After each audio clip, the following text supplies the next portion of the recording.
All right. We are back on track to make progress. In fact, we'll talk about that in just a moment. Tonight we will begin looking at the fourth of the 7 vision sequences, the one that I have tongue-in-cheek titled 3 Monsters and a Baby. I got one left. That's worth it all right there. Okay. Here's where we are. As I said, we've essentially completed half of the book as far as looking at it. If you include all the introductory material we had, we're well over half done. So tonight we'll begin this 4th sequence, and then of course there are 3 left. Now, this is not on your outlines, but this is my proposed schedule. I think when I said that I intend to have it completed before the holidays, some of you didn't believe me. I actually do have a plan. Now, we're probably going to miss one of these Sunday nights for an outing. Some of them may stretch longer by necessity, and that's okay. We may use a couple Wednesdays. We'll adjust as necessary. But, in general, I just want you to see sort of the way we have it laid out, or I have it laid out. Tonight we'll be looking at chapter 12. Our next section will cover chapters 13 and 14. That will conclude sequence 4. We'll have 2 weeks on sequence 5, the bowls, the plagues, and introduce the prostitute in chapter 17. Actually, that's the beginning of sequence 6, and that'll go for 3 sessions, concluding with the marriage supper, and then 3 sessions on the final sequence. We'll spend a week on chapter 20 and talk about millennium, that word that troubles us so. We'll talk about everything new, and then at the last we'll wind up with chapter 22 and a summary. And my intent is that last session to actually be short and have a long Q&A. We'll see how that goes. But this is my plan. So just so you know, I'm not just puffing smoke. I do have a plan for us to get through this. And the reason that we can go at this rate is because at this point, we're going over a lot of things. We'll be referencing what we have already learned and applied. And so I think we can do this pretty close to the schedule. As I said, we'll adjust as necessary. All right. Sequence 4 at a glance. This sequence covers 3 chapters, 12, 13, 14. Tonight we'll be discussing the dragon, the woman, and the child. Next week we'll be covering 13 and 14, or next session. That should be next week. Which has 2 mysterious beasts, as well as the lamb. Once again, we'll see that number, 144,000. We'll see 3 angels and a harvest.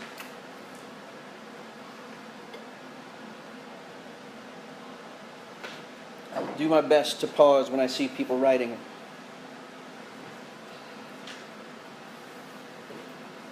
Just don't write slow.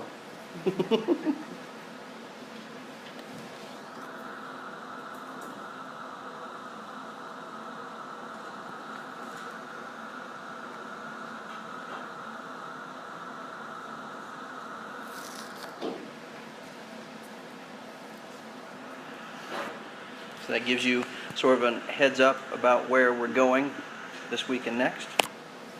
Here's some things to watch for in this sequence. Some of it tonight in chapter 12, certainly between this session and the next, we'll see these. There's a counterfeit trinity. This should be of no surprise.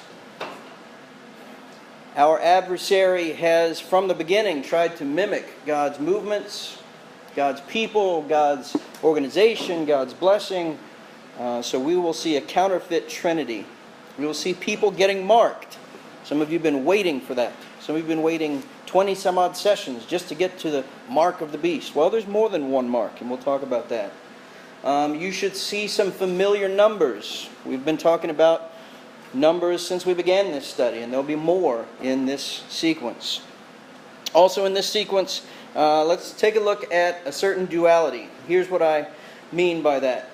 If you recall back to the opening vision sequence, the 7 churches, that opened in chapter 1 with the vision of the Son of Man, and we saw him walking around amidst the candlesticks, right? And the book interprets that for us. And so the message we took from that is that the Lord himself is moving amongst who? His churches, His people, right? Now we saw the letters to the 7 churches, and we heard about their situations, their circumstances, their issues, both good and bad. So we had a good view, sort of a snapshot of where things were on the earth, right? We mentioned 7 churches by name. We geographically located them.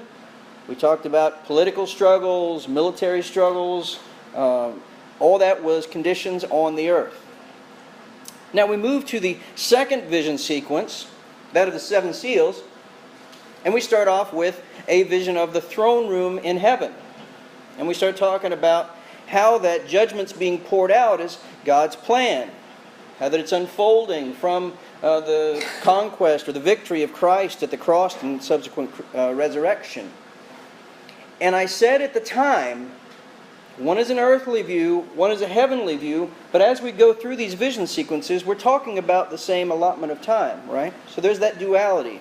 We take a look at what's going on the earth, and sometimes we're talking about the circumstances sort of horizontally, if you will. And sometimes we're taking a more vertical view from heavenward down. So we see that same duality taking place. In fact, we'll talk about that tonight. In Luke chapter 10, those of you who were here for last session, we looked somewhat in depth at a portion of that. Jesus had sent out the 70. They come back, and they're excited because why? Yeah. Man, amazing things are happening. Even the devils are subject to us. So is that vertical or horizontal? Horizontal. They're saying, Jesus, this is what we're seeing with our eyes. Jesus agrees with them. But He adds something to it. He adds that vertical view. He says, that's nothing. It's being more effective than even you know. I'm paraphrasing greatly here. Right? I see Satan falling like lightning. In other words, you're seeing this down here. This is of cosmic significance. There's that duality. There's the view that's horizontal. There's the view that's sort of vertical, heavenward down. All right. So we're going to see that in tonight's session, especially. All right. Let me read for you the 12th chapter. I will read somewhat briskly. You may follow along. Hopefully my fast reading will not be too fast. And a great sign appeared in heaven, a woman clothed with the sun, with the moon under her feet, and on her head a crown of 12 stars. She was pregnant and was crying out in birth pains and the agony of giving birth. And another sign appeared in heaven. Behold, a great red dragon with 7 heads and 10 horns, and on his head 7 diadems. His tail swept down 1/3 of the stars of heaven and cast them to the earth. And the dragon stood before the woman who was about to give birth, so that when she bore her child, he might devour it. She gave birth to a male child, one who is to rule all the nations with a rod of iron, but her child was caught up to God and to His throne. And the woman fled into the wilderness, where she has a place prepared by God, in which she is to be nourished for 1,260 days. Now war arose in heaven, Michael and his angels fighting against the dragon, and the dragon and his angels fought back. But he was defeated, and there was no longer any place for them in heaven. And the great dragon was thrown down, that ancient serpent who is called the devil and Satan, the deceiver of the whole world. He was thrown down to the earth, and his angels were thrown down with him. And I heard a loud voice in heaven saying, Now the salvation and the power and the kingdom of our God and the authority of His Christ have come. For the accuser of our brothers has been thrown down, who accuses them day and night before our God. And they have conquered him by the blood of the Lamb and by the word of their testimony, for they loved not their lives even unto death. Therefore rejoice, O heavens, and you who dwell in them. But woe to you, O earth and sea! For the devil has come down to you in great wrath, because he knows that his time is short. And when the dragon saw that he had been thrown down to the earth, he pursued the woman who had given birth to the male child. But the woman was given 2 wings of the great eagle, so that she might fly from the serpent into the wilderness, to the place where she is to be nourished for a time and times and half a time. The serpent poured water like a river out of his mouth after the woman, to sweep her away with a flood. But the earth came to the help of the woman, and the earth opened its mouth and swallowed up the river that the dragon had poured from his mouth. Then the dragon became furious with the woman and went to make war on the rest of her offspring, on those who keep the commandments of God and hold to the testimony of Jesus. And he stood on the sand of the sea. That is the 12th chapter. So, let's identify the characters, right? We have three: a dragon, a woman, and a child. And the biggest quandary that I had in preparing this lesson was, what order do we address them in? But let's do the reverse of what I just said and begin with the child. All right. The three main options, or more common options, that I have seen or heard people say: that the child represents Jesus, that the child represents Christians in general, or that the child represents specifically the martyrs of the faith. These are all understandable why they are. Let's take a look at the clues that are in the text and see what we can come up with. All right. So let's start off with the one that's not helpful, because we haven't identified the dragon yet, although I think probably everybody knows where we're going with that. So the child is the target of the dragon. Specifically, it says that the dragon initially wanted to devour the child at birth, and then continued persecution after the fact. So that would fit with any of those things that we identified. The next thing says that he will rule all nations with a rod of iron. This is a reference, I believe, to Psalm 2, verses 7 through 9. I will read them to you. I will tell of the decree, the Lord said to me, "You are my son. Today I have begotten you. Ask of me, and I will make the nations your heritage, and the ends of the earth your possession. You shall break them with a rod of iron, and dash them in pieces like a potter's vessel." This, of course, is one of the many psalms predicting or prophesying the Christ, Jesus. Now, in the opening vision sequence, Revelation chapter 2, we also find this verbiage. The one who conquers, this is verse 26 and 27 of chapter 2. The one who conquers and who keeps my works unto the end, to him I will give authority over the nations, and he will rule them with a rod of iron, as when earthen pots are broken in pieces, even as I myself have received authority from my Father. So there we see a reference that says that overcomers, those who persevere, those who remain faithful, the true regenerate, saved church members, they will rule. But notice that their ruling is not contingent upon their own. They are rewarded with this rule to rule with Christ. So as we're trying to identify this child, we see how we could point to Christians, or certainly to martyrs, because they are rewarded with ruling. But it's not our own rule that we're promised. Rather, we are with Christ.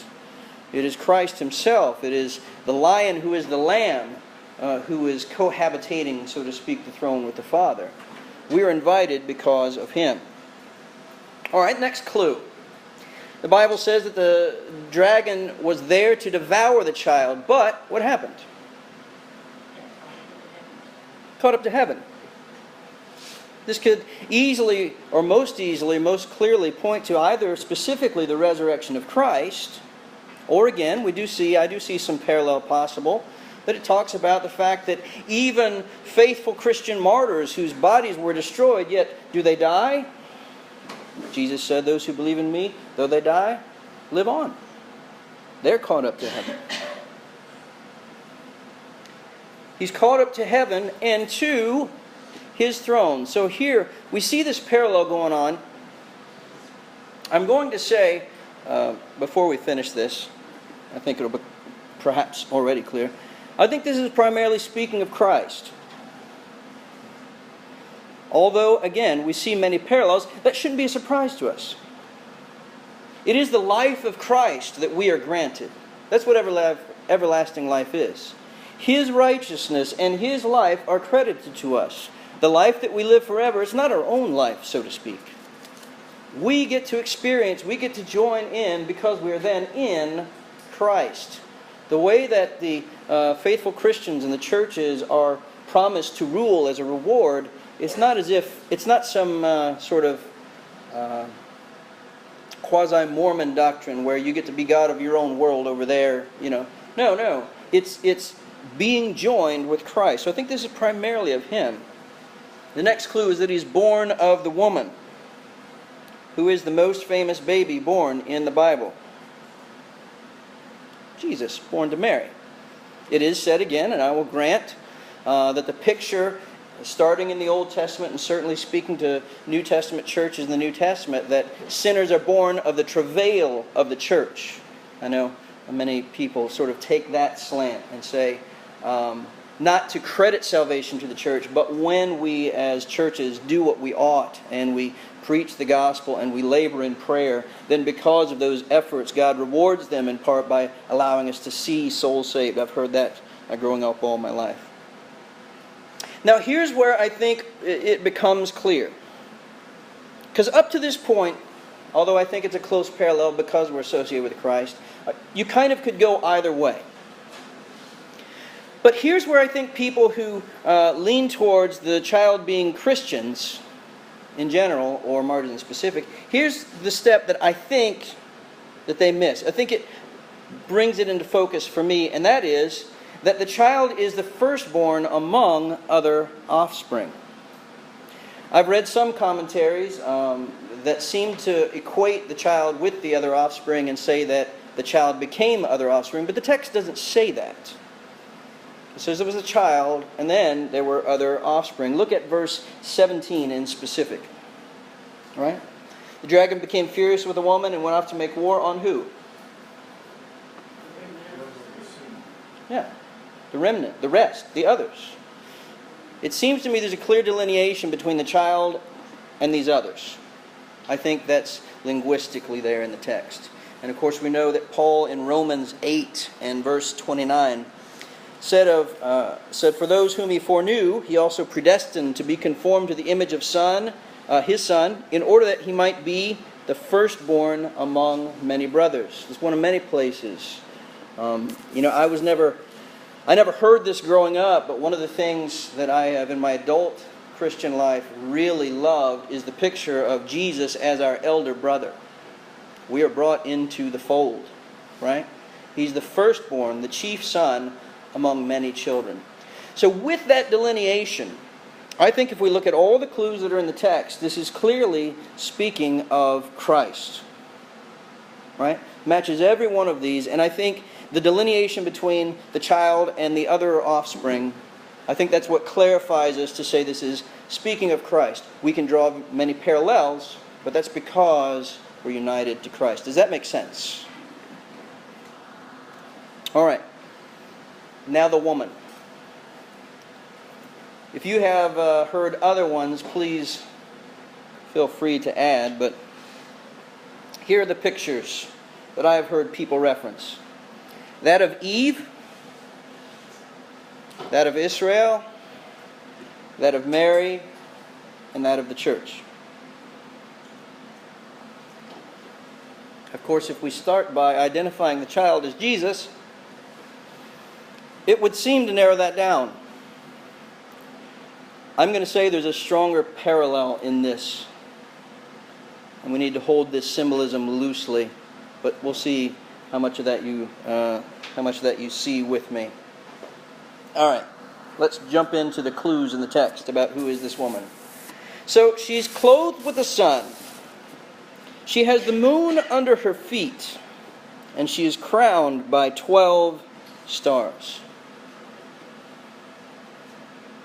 Before I mention a couple biblical references, may I say, do you remember a while back, I don't remember which session, but I said this is vivid imagery, right? This book, it's vivid imagery. And so sometimes we don't need to lose sight that it's a text and deal with the language that's there, but sometimes we also sort of need to just back up and look at the picture it's painting in our minds. And here's one of those moments. Sun, moon, and stars. So step outside of Revelation 12 right now. If I just said sun, moon, and stars, what's the connection? Sounds like almost like Trinity. It kind of does. What is similar about the sun, moon, and stars? Light, right? Even if we go back to the creation narrative, we talk about the greater lights to rule the day and night, and then the stars were created separately. Now, in our modern advanced 21st century, we can say, ah, ha, ha, ha, the moon is not a source of light, it's merely a reflector.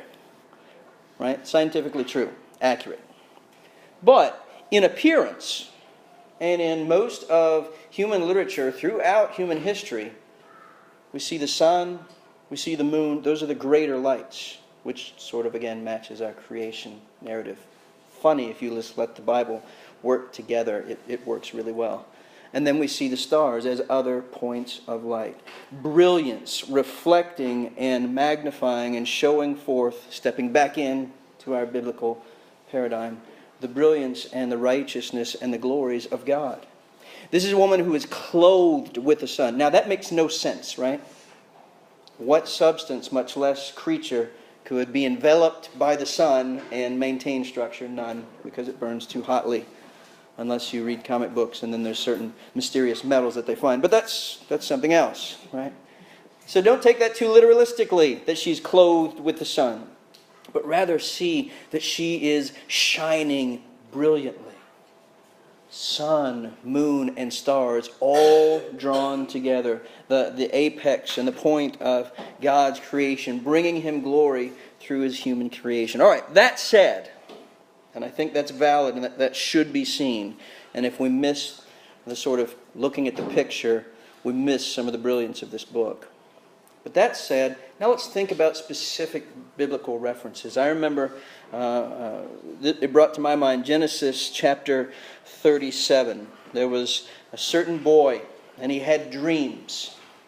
And he said, and I dreamed another dream in verse 9. And he told it to his brothers, which some of us would say was probably seemingly a mistake. Behold, I have dreamed another dream. Behold, the sun, the moon, and 11 stars were bowing down to me. You remember this account? Joseph, right? Sun, moon, and he says 11 stars. Why? Because he would be the 12th star. Those 12 being the tribes. He was saying that God was going to exalt him. And of course his family didn't like that very much at all, his brothers specifically. But that's the picture here. This woman is exalted. Again, sun, moon, and stars. 12 stars, 12 tribes, 12, many would say, apostles. Some would say apostles, not tribes, right? Again, we need to see some parallel going on here. All right. It's interesting and it's of importance to note that the term for her crown is a term for the sort of wreath crowns, if you will. Those who denoted victory. If you think back when you learn about like the early Olympic Games, right? They didn't have gold and silver and bronze. They would get laurel leaves or whatever kind of leaves they were, right? That's the kind of crown she's wearing. So she's clothed with the brilliance of God. And she's wearing a crown of victory. And she's in labor. I would say, again, crowned in the brilliance of God's creation, but we'll not tarry there. So listen to these verses and let's put this together. Genesis chapter 3, verse 15, if you want to write that reference down. This is called the Proto-Evangelion, or the Proto-Gospel. I will put enmity between you and the woman, and between your offspring and her offspring. He shall bruise your head, and you shall bruise his heel. Who's that talking about? Yeah, Jesus is the seed. Who's the woman in this instance, specifically? Who was being spoken to in Genesis 3? Eve. Yeah. Isaiah 9, verse 6. For to us a child is born, to us a son is given, and the government shall be upon his shoulder, and his name shall be called Wonderful Counselor, Mighty God, Everlasting Father, Prince of Peace. Again, prophesying the birth of Jesus. But who's the us? When Isaiah says, unto us a child is born, who's the us? Specifically Israel, right? Not so much the Egyptians. Not so much the Philistines. Or the other ites and steens and folks. All right. Specifically Israel. Now Luke chapter 2, verse 7. And she gave birth to her firstborn son, and wrapped him in swaddling clothes, and laid him in a manger, because there was no place for them in the inn. Now that's the actual birth of Christ. So who's the woman there? Mary. The deacon gets it wrong. No. All right. So here's why I say we need to see a stronger parallel. Now, I've already identified for you, I believe the child in this vision is talking about Jesus. And so naturally the woman would be Mary. But Mary is, if you will, Eve. Mary is Israel. In the sense that Eve received the promise and said, through childbearing there will be a seed born, and he will be the one to crush the serpent, right? So Mary is, in a sense, a fulfillment of Eve. Right? I'm not saying she was reborn as Mary or anything that straight. I'm just saying thematically. In a sense, right, the promise was made to Abraham, and Abraham became tribes, and those tribes became an official nation that we know as Israel. And it was through Israel, through that lineage, that the seed, the child, the Messiah came. In a sense, thematically, because we're talking about visions here, so don't think I'm saying that Eve was reborn as millions of people and then reborn as Mary. No. But thematically, Mary is Eve, if you'll take my meaning. Eve is, or Mary is, Israel. Right? That all led up to the birth of Christ. So in a sense, we could say, we see that strong parallelism at least. But I do see that this woman is primarily Mary. So she gave birth to the child. Here's where it gets messy. The woman gets pursued and persecuted. Now, it's true that Mary and Joseph fled to Egypt, right? We don't really have a full account of what may have taken place with Mary in her society after the birth of Christ and through his life. There are sources you could read, but none of them biblically authoritative. That's part of the reason why I say we need to hold the identity of the woman a bit looser and see the parallelism. Because Israel was certainly persecuted. Mary and Joseph fled to Egypt. But what is the ongoing persecution? It's of the church, or the churches.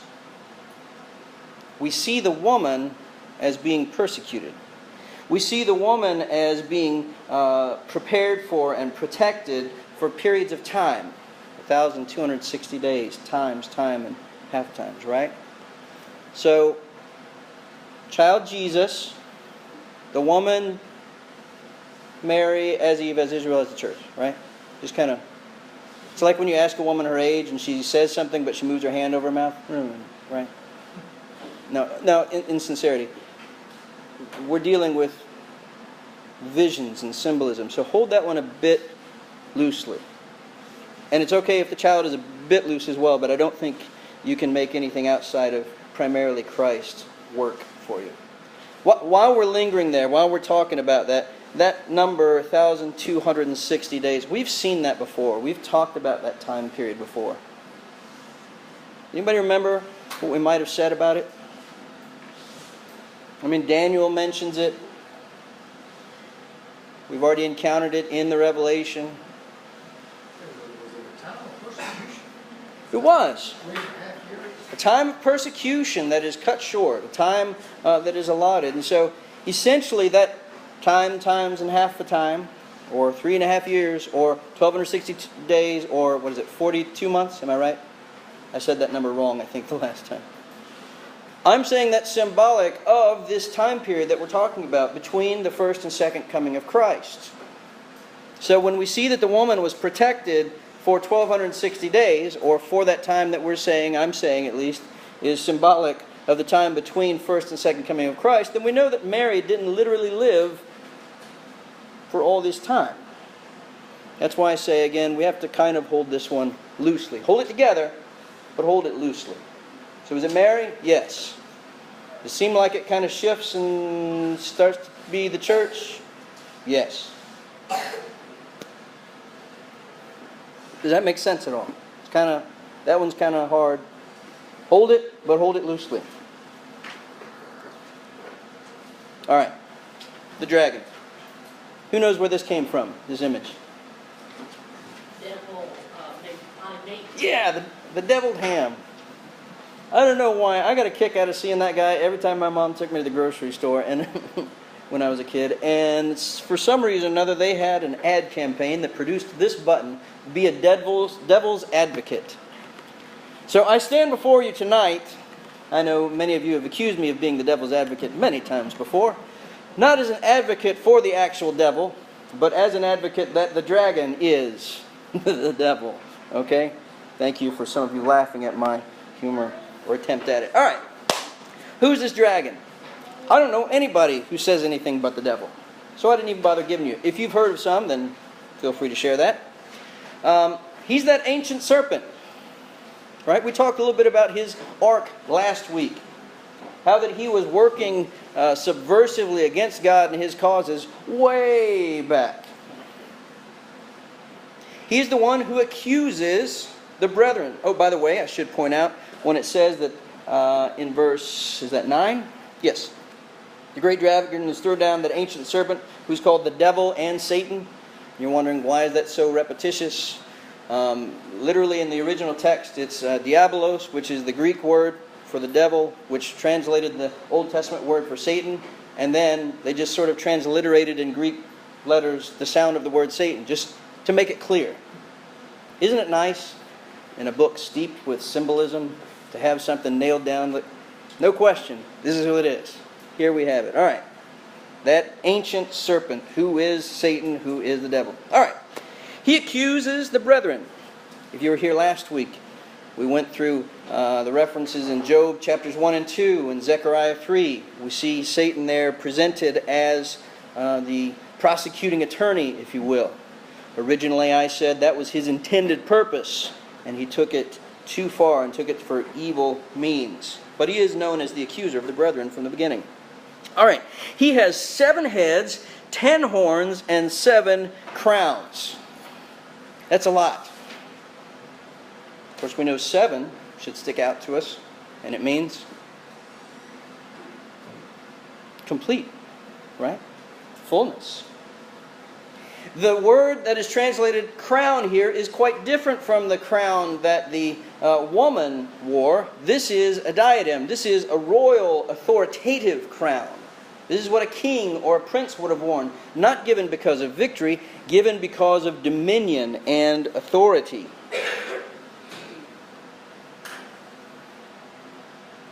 This picture is very much in harmony with Old Testament Jewish thought and pictures. For instance, Psalm 74. You divided the sea by your might. This is 74:13. Psalm 74:13. You divided the sea by your might. You broke the heads of the sea monsters on the waters, or the Leviathan. Right? So this picture of a dragon, very common in the Old Testament literature and in contemporary literature of the time, to show wicked kingdoms. So here we have a 7-headed, 7-crowned, 10-horned. What's the picture? A wicked force who is mighty, 10 horns, and who, by the way, has been granted seemingly complete authority. Now, some of you say, no, he hasn't. Well, in context, because does not the Scriptures refer to him as the God of this world? Right? Again, in the last vision sequence, he comes down to open the abyss, and he uses the key that he got from the Lord. So he has been granted great power. That's the reason for this picture. This also matches up, by the way, with the 4th beast in Daniel chapter 7, verse 7. It devoured and broke in pieces and stamped what was left with its feet. It differed from the other beast. It had 10 horns. So we're seeing, again, we're borrowing some of those pictures from that Old Testament. All right, so here's the picture of this wicked, evil, authoritative figure. Now, he swept 1/3 of the stars. What does that mean? I have most commonly heard this to say that that's the portion of the angels that he took to his rebellion. Okay. In fact, I've heard some people dogmatically say that's what it has to mean, and I wonder why they're so definitive about that when we don't know what the original number that the third of is. So a third of, I don't know, a lot. I tend to think and agree that we could say angel, but I think it's a more clear picture when we think about who were the stars in the opening vision previously already in this book. I agree with W.T. Russell. He said that it was preachers. In fact, he said, and I quote, "Still being consistent in my teaching," I had to include that introduction. Thank you, Brother Russell, for trying to be consistent. I wish more people were. "Still being consistent in my teaching, these stars were preachers. They were deluded, deceived, and were brought into the fold of paganism or no fold at all. The dragon succeeded in getting a third." Now here's what's curious. Brother Russell said, "I'm glad that's all he took, because that leaves the majority on the Lord's side." Now, I never spoke to him about this. I'm just going off of the lessons that he taught. I would have really wanted to ask him more about that statement, but there you have it. I believe it is talking about the influence that he had. You want to say angels? He clearly has angels. In fact, this says in verse, 5? The dragon and his angels fought back. He clearly has angels on his side. They also fell. The Bible elsewhere talks about those who left their first institution, or their first place.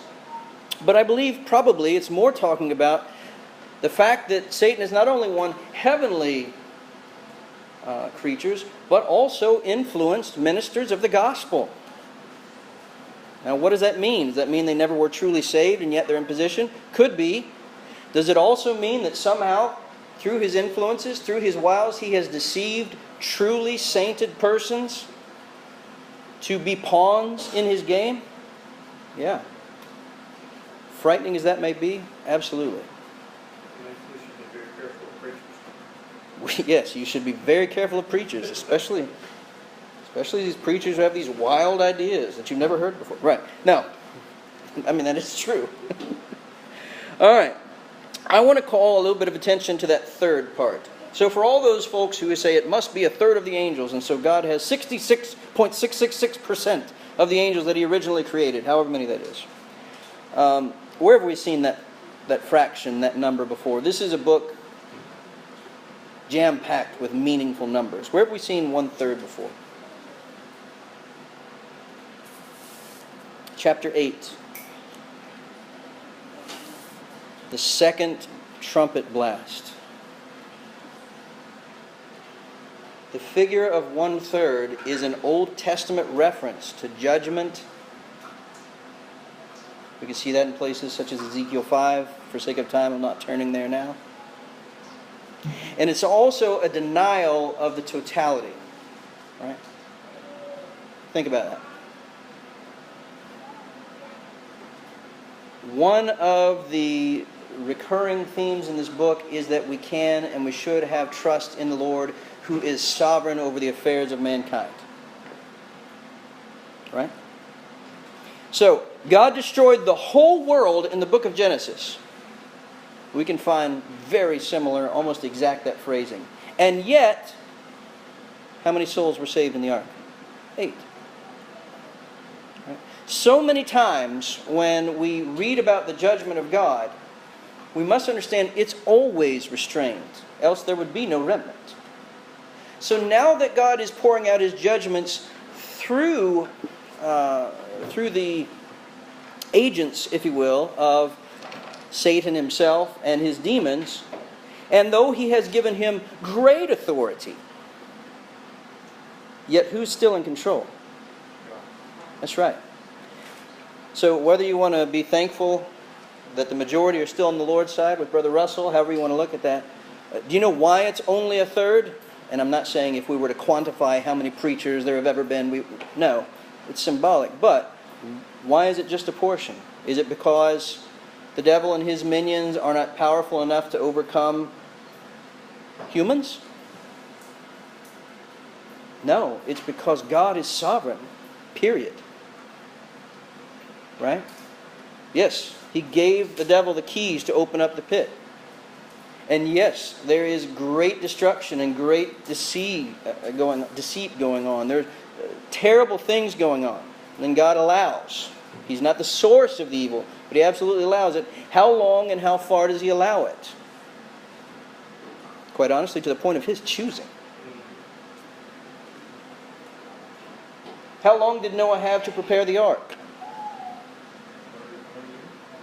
Until God chose, yeah. Turned out being 120 years. Enough time to build a boat. How long did any of those pagan nations who overcame Israel and Judah in the Old Testament, how long did they have before they got theirs? Till the time God said, it's enough. There's no part of this that is not under complete control of God. So this picture of this wildly powerful being, and He is. Right? 7 heads, 7 crowns. But He only takes a third of the stars. So again, we see God's sovereignty defended. All right. I took a long time. All right. He sought to devour the child. This dragon did. 2 references I want to point you to. Matthew, in the 2nd chapter, that's where we find the interaction with the wise men, the Magi. And when Herod was so furious that the wise men did not come to him, what did he do? He ordered that all male children 2 years and under be executed. Sought to devour the child. John chapter 13, verse 27, the first Lord's Supper, the institution there, that same night, they were gathered together, and it says, John 13, 27, then after He had taken the morsel, Satan entered into Judas. And then Jesus said, what you're going to do it quickly. Right? That's just obvious. What does it mean that He was sought to devour the child? Even if you say it's Christians in the church rather than it's Jesus, still, yeah, that's what He's doing. That's what He wants. But, the next clue, He was defeated. You have to go back to Pharaoh trying to kill Moses also. Oh yeah. So many times. And these things were allowed. And during these times, either during the time of Pharaoh, during the time of Herod, or whatever event you want to point to, many people died. Many people suffered. But it wasn't successful. 7 heads, 7 crowns, but only a third, right? We keep going back to that. He sought to devour the child, but he was defeated, which was prophesied back in Genesis chapter 3, right? Again, what will happen to the seed of the woman? He will crush the head of the serpent. It says here, I'll try to speed this up so we get to the end of this. He was defeated by the blood of the Lamb and by the witness, right?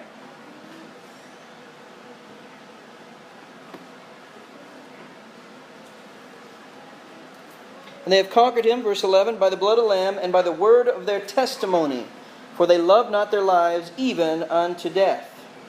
Who's the they? That's the brethren. That's the others. Right? So if the child is Jesus, then who are the other seed? That is the believers. That is the faithful. Those are the faithful, however you want to say that. Those are the church members. Those are the martyrs. Those are the ones who endure persecution in this life and hold fast. And we overcome the devil by the testimony when we witness for Jesus. Again, what's the key to overthrowing the devil? The gospel. Being faithful to it, witnessing to it. All right, he was cast out. We dealt with that last time, so I won't go into depth here. His time is short. Why is his time short? It says he's come down with a great wrath. He's very upset. Yeah, because there's no question. Now, truly, there never was. But after Jesus' crucifixion and subsequent resurrection, it's done. These are the last days. He knows it, and that's why he's so angry. Right? He's the devil. And so he continues on to pursue the woman and her offspring. And that last statement, stood on the sand of the sea. I'll say more about that next week because it's kind of the transition into chapters 13 and 14. But I will say, do you remember what I said the sea represented, especially for the Jewish people back then? was chaos. It was danger. And here we see this great dragon standing right at where that begins. That's fitting. Right? All right. So we've identified the characters. The child's Jesus. The woman is Eve, Israel, Mary in the church. Just say it real fast. It flows. All right. And the dragon is Satan. So how do we put all that together? All right. Before you copy down this, look at your Bibles. Remember I said one of the big mistakes that people make is trying to make everything by chapter and verse order chronological? Remember I said we deal with that duality tonight? All right. The first 6 verses. The picture where there's a pregnant woman and a dragon there to devour the child. That was going on here on earth. Again, with Pharaoh, with Herod, with Judas, right? That's the earthly, that's the horizontal. Then in verse 7, it opens up. Now war arose in heaven. Now we get a picture of the same things from a heavenly standpoint. This should seem very familiar if you were here last week when we talked about the disciples coming back to Christ. Jesus won't believe what's happening. And then Jesus saying, it's even more significant than you know. So here we see 2 parallel pictures. So go ahead and write that down. So the first 6 verses, the woman and the dragon, are parallel with the war and the casting.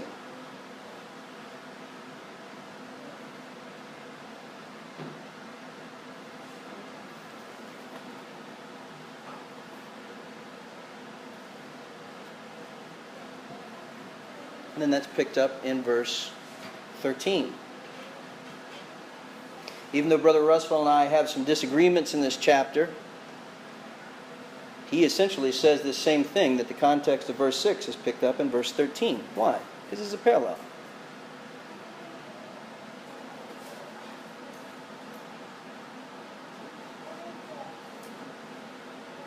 So if you read from verse 6 straight into 13, it reads this way. And the woman fled into the wilderness, where she has a place prepared by God, in which she is to be nourished for 1,260 days.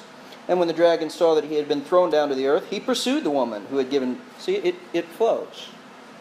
So don't try to make them compete, and don't try to make part 1, part 2, part 3.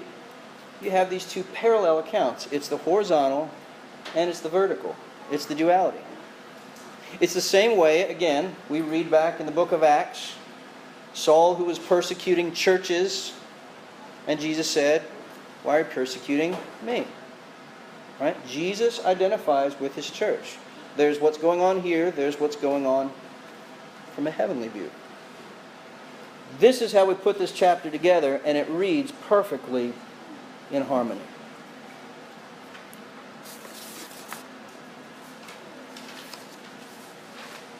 So chapter 12 opens up this 4th sequence with broad strokes. We see the continuity stretch all the way back to Genesis chapter 3. We understand why the devil is so wrathful and why he is so very much after the churches of Christ and after the followers of Christ. Because he knows his time is short, because this has already happened. Because there's been a change. Because he had more reign before. How many of you have ever had or seen those retractable dog collars, right? When they get out too far, can you yank it back and take up the slack? Well, he used to have a lot of slack. He doesn't anymore, and he knows it's about to be the end. This paints that foundational picture. In the same way, if you think back to the sequence of the 7 scrolls, we opened up with that throne room scene, and everything flowed out of that. So chapters 13 and 14 now, we're going to see what and how the devil's going to do in this ongoing persecution that's already mentioned here at the end of the chapter. So I'm going to stop there. I'm going to ask you if you have comments or questions. Yes? I've dealt in absolutes most of my life.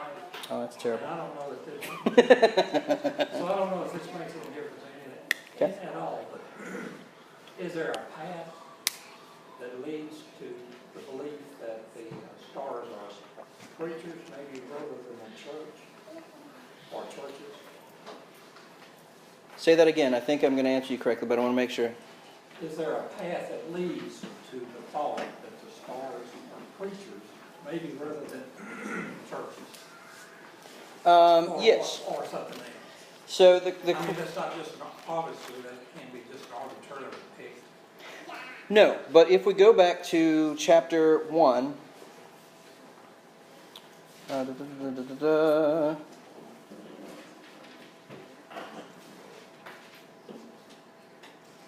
and verse, here it is, right here, verse right at the end of the first chapter. All right, we're back up to 17 just for context. When I saw him, I fell at his feet as though dead, but he laid his right hand on me, saying, Fear not, I am the first and the last and the living one. I died, and behold, I am alive forevermore, and I have the keys of death and Hades. So Christ is speaking here to John. Write therefore the things that you have seen, those that are and those that are to take place after this. As for the mystery of the 7 stars that you saw in my right hand, and the 7 golden lampstands, the 7 stars are the angels of the 7 churches. And so it's how you understand that phrase, the angels of the 7 churches. And Being pastors. usually that's taken to be the pastors, or maybe even more broadly, the preachers of the churches. I kind of, when we went through this, said it's both, because there's things going on heavenly that match up. But yeah, that's what Brother Russell connected back to. That's what I connected, and I think most who would take that view. Now, where it got to be the third of the angels, I think is just a lack of consistency in the way the terms are used. Right? Because angels are some, seeing a connection to angels and stars, that kind of makes sense. And if this is Satan's rebellion, and we know he had some angels, I think that just sort of come together without matching up a continuity between the texts. Does that make sense? Good question. Is this going to be like a fast thing or a gradual bending or falling in these preachers? The reason I ask this question is because being in my line of work, I get to go to different places, and I do go to different places.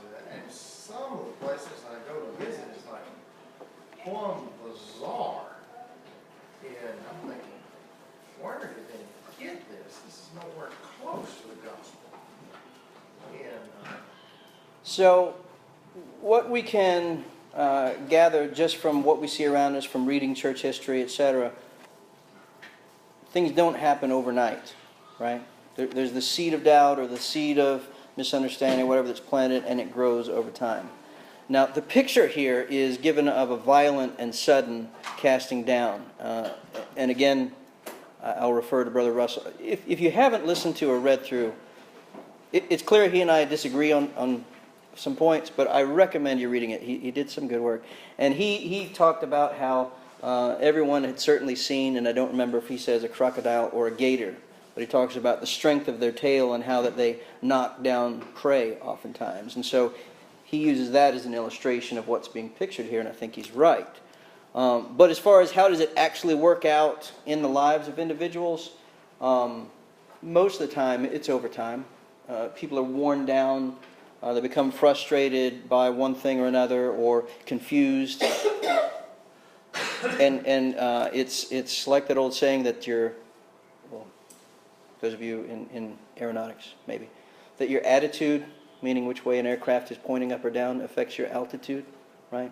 Just a couple degrees up will make you go higher or down, make you go lower. And so the same is true with our doctrine. If we're off by a degree, right now we're not far off, but down the road we'll be far off, right? Does that make sense? yeah, it kind of does, because if you know the basics of the gospel, and then you come along and listen to these people who are bizarre, they got a wild kind of a message. But if you don't know any better, Sure. and it's fairly, I guess it'd be fairly easy. The more ignorant a person is, meaning the lack of knowledge, the more easily they can be deceived. True. Very true. and as far as how we wind up places and how different church movements or religious movements have gotten to where they are, it's not always one of those immediately fruitful disciplines, but trying to look at historical theology or tracing doctrines and positions can be very informative. How did we get to where we are today? We could either wrongly say we're exactly the same as we've always been, and that's wrong. Or we can say, you know what, we've slipped in this direction for a time, and then such and such happened, and we slipped in this direction. And that's true. If we go back on different issues, to read church history is to watch the ebbs and the flows. I think it was Martin Luther who, even in his day, so 16th century, said that he, looking at church history, of course it would have been different, but he said it was like watching a drunk on a horse. You fall off one side, they climb up, and they fall off the other side, right? So tracing those courses back, helping us understand where we got, very helpful, very interesting, and it rarely ever happens in a day. And I have spent way too long answering your question. All right, anything else? When you look back at church history, you can see how many churches came out of what was the true Yes. church over time where they are now.